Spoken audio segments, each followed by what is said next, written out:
నమస్తే, welcome to our channel. నేను సౌజన్య. జగన్మోహన్ రెడ్డి మళ్ళీ అధికారం దక్కించుకోవడానికి భారీ స్కెచ్ వేస్తున్నారని టాక్ వినిపిస్తోంది. అందులో భాగంగానే సిట్టింగ్ ఎమ్మెల్యేలకు ఎవరికి కూడా టికెట్ ఇవ్వకుండా నిరాకరించడం. సో ఆ టికెట్ నిరాకరించిన వాళ్ళలో అవినాష్ రెడ్డి కూడా ఉన్నాడా? ఒకవేళ అవినాష్ రెడ్డి కనుక పక్కన పెడితే జగన్మోహన్ రెడ్డి అనుకున్నట్టుగా మరోసారి అధికారం చేజిక్కించుకుంటారా? అసలు పరిస్థితి ఎలా ఉండబోతోంది జగన్మోహన్ రెడ్డిది? ఈ అంశానికి సంబంధించి మనతో మాట్లాడడానికి, వారి విశ్లేషణను మనతో పంచుకోవడానికి ఈరోజు మనతో పాటు ఉన్నారు సీనియర్ జర్నలిస్ట్ డివిఎస్ గారు ఉన్నారు. వారితో మాట్లాడదాం. నమస్తే అండి. నమస్తే. అంటే చాలా విశ్వ ప్రయత్నాలు చేస్తున్నారు జగన్మోహన్ రెడ్డి. వచ్చేటువంటి ఎన్నికల్లో కూడా భారీ మెజారిటీతో కావచ్చు, మొత్తానికి ఏదైనా కానీ అధికారం చేజిక్కించుకోవాలనేటువంటి ఉద్దేశంతో. సో అందులో భాగంగానే ఆల్మోస్ట్ 92 మంది వరకు కూడా సిట్టింగ్ ఎమ్మెల్యేలకి టికెట్లు నిరాకరిస్తున్నారు అని చెప్పి టాక్ వినిపిస్తోంది. అది నిజమని చెప్పేసి అని అందరం వింటున్నాము. కానీ ఆ నిరాకరించినటువంటి వాళ్ళల్లో అవినాష్ రెడ్డి కూడా ఉన్నాడా? అంటే వివేకానంద రెడ్డి హత్య కేసుకు సంబంధించి అవినాష్ రెడ్డి పేరు బాగా వినిపిస్తోంది.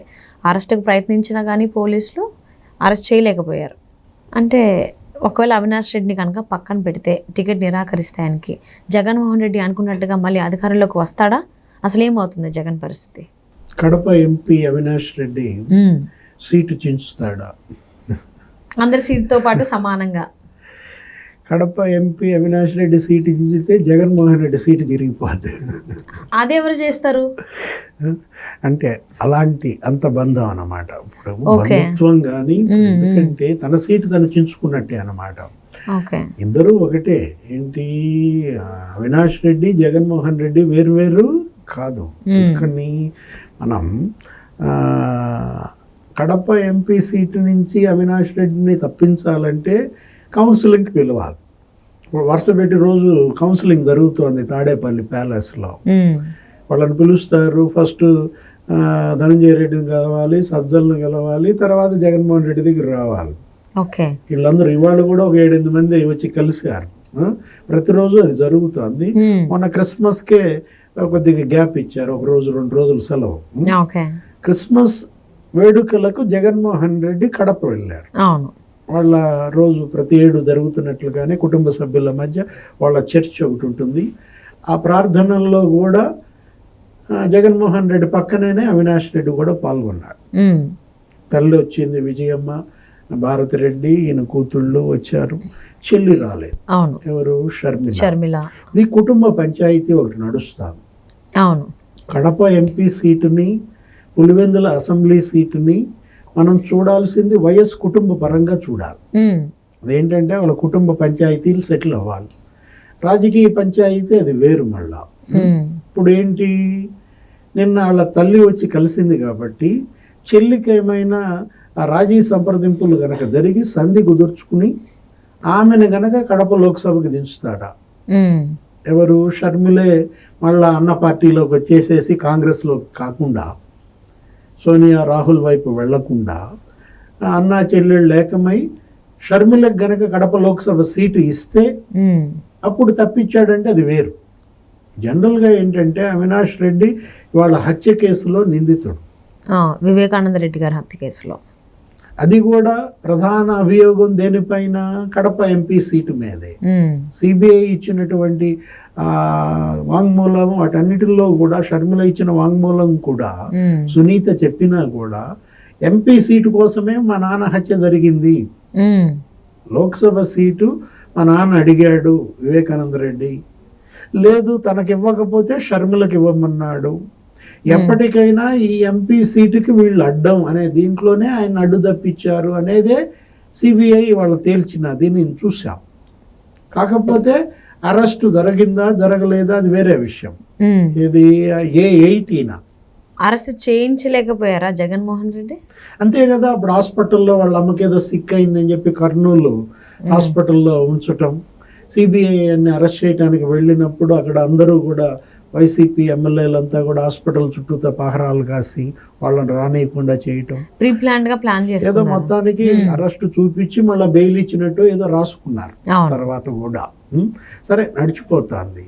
ఈ పరిస్థితుల్లో కడప ఎంపీ సీటు విషయం, వివేకానంద రెడ్డి హత్య కేసు అంశమే రేపటి ఎన్నికల్లో ప్రధాన ప్రచారాంశం అవుతుంది.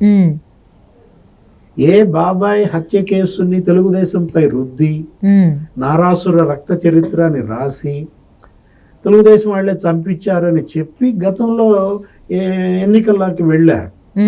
ఆ ఎన్నికల్లో బెనిఫిట్ పొందారు. అవును, ఒడికత్తి కేసు, వివేక హత్య కేసే ప్రధాన అంశాలు. ఆ సానుభూతిలో జగన్మోహన్ రెడ్డి గెయిన్ అయ్యారు, ముఖ్యమంత్రి అయ్యారు. ఇప్పుడు ఆ 2 కేసులే మళ్ళా ఇతని మెడకు చుట్టుకుంటున్నాయంటున్నారు. ఎందుకని? అవన్నీ అబద్ధాలు, అప్పుడు చేసిన ప్రచారం అంతా అవాస్తవం, అసలు నిందితులు జగన్మోహన్ రెడ్డి కాపాడుతున్నాడు అని కుటుంబ సభ్యులే ఆరోపిస్తున్నప్పుడు ఈ పరిస్థితుల్లో రేపటి అక్కడ ఎన్నికపైనే అందరి దృష్టి ఉంది. అవినాష్ రెడ్డిని గనక తప్పిస్తే అవినాష్ రెడ్డికి నీకు ఒక గొడుగు తొలగిపోయినట్టు. ఇన్నాళ్ళు కాపాడింది ఏంటి అతన్ని? పార్లమెంటు సభ్యత్వం. ఏ పార్లమెంటు సభ్యత్వం ద్వారా అయితే అవినాష్ రెడ్డి ఇవాళ ఢిల్లీ రాజకీయాల్లో పాల్గొంటున్నాడో, అక్కడ వాళ్ళందరితో లాబియింగ్ చేయడానికి ఉపయోగపడిందో, ఆ ఎంపీ సీటుని అవినాష్ రెడ్డి నుంచి లాగేసుకుంటే అతని రాజకీయ జీవితమే కాదు, వ్యక్తిగత జీవితం కూడా ప్రమాదంలో పడుతుంది. అతను జైలుకి వెళ్ళే పరిస్థితి వచ్చేస్తుంది.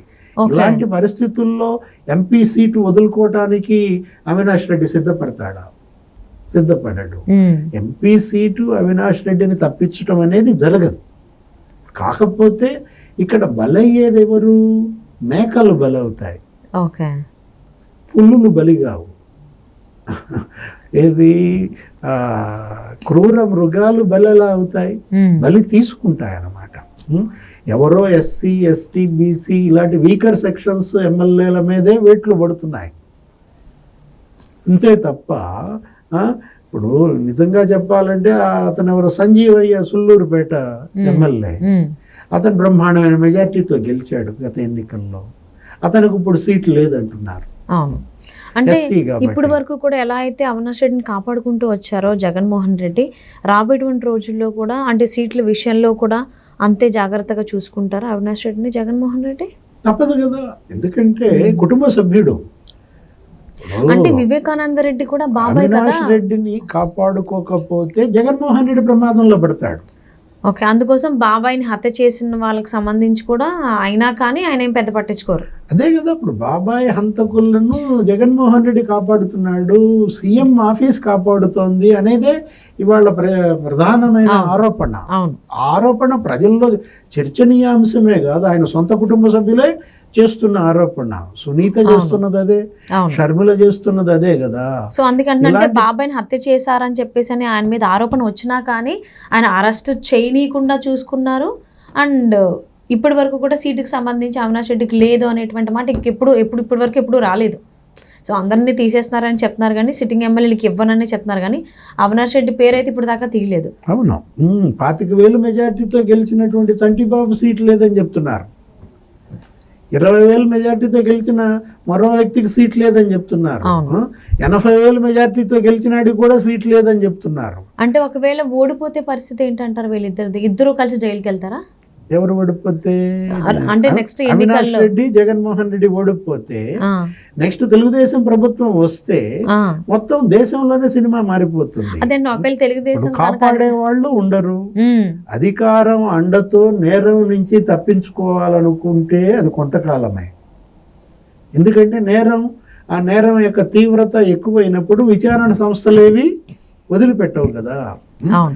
ఇప్పుడు మీరు చేసిన అది హత్య అయినప్పుడు ఆ హత్య నుంచి ఎన్నాళ్ళు మీకు ప్రొటెక్షన్ వస్తుంది? పవర్ ఉన్నంత వరకే ప్రొటెక్షన్. పవర్ పోయిన తర్వాత ఎట్టి పరిస్థితుల్లోనూ మళ్ళా వేరే పార్టీ అధికారంలోకి వచ్చినప్పుడు ఈ నేరం మరి వెంటాడుతుంది. అంటే స్వలాభం కోసమే కాకుండా జగన్మోహన్ రెడ్డి ఇంటి నుంచి కూడా ఏమన్నా కొంచెం డిస్టర్బెన్సెస్ అవుతాయని చెప్పేసి ఏమన్నా అవినాష్ రెడ్డికి సీట్ ఇవ్వకుండా కాకుండా ఇచ్చేలాగే ఆలోచిస్తున్నారు అనుకోవచ్చా? సీట్ ఇవ్వకపోవడం అనేది జరగదు. ఎందుకంటే అక్కడ సీట్ ఇవ్వకుండా ఎవరికి సీట్ ఇవ్వాలా? ఆ కుటుంబం నుంచే మరో వ్యక్తిని ఉంచుకోవాలి. ఒక రాజకీయ ఆధిపత్యంతో రాజకీయ పదవిని ఉపయోగించుకుని నేరం నుంచి తప్పించుకుంటున్న పరిస్థితుల్లో ఆ రాజకీయ పదవి ఆ గొడుగే తీసేస్తే ఎలా కుదురుతుంది? వాళ్ళు ఎలా ఊరుకుంటారు? అవినాష్ రెడ్డి గారు అటు జగన్మోహన్ రెడ్డి అత్తగారింటి నుంచి వచ్చినటువంటి వ్యక్తి కదా.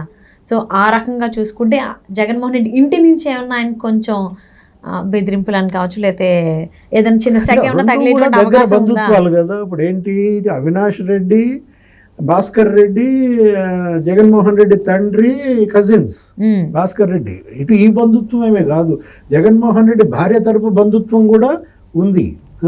భారతిరెడ్డిను అవినాష్ రెడ్డి ఇద్దరు మేనమామ మేనత్త పిల్లలు. అంత క్లోజ్ రిలేషన్ ఉన్నప్పుడు అతన్ని రాజకీయంగా బలిపెట్టే అవకాశం ఏమీ ఉండదన్నమాట. నిజంగా అయితే ఏది తీసుకోవాల్సి వచ్చినప్పుడు, ఇంత వ్యతిరేకత వచ్చినప్పుడు, ఈ వ్యతిరేకత ఉంది కాబట్టి తీయాలి. అవును, అది వాస్తవమే.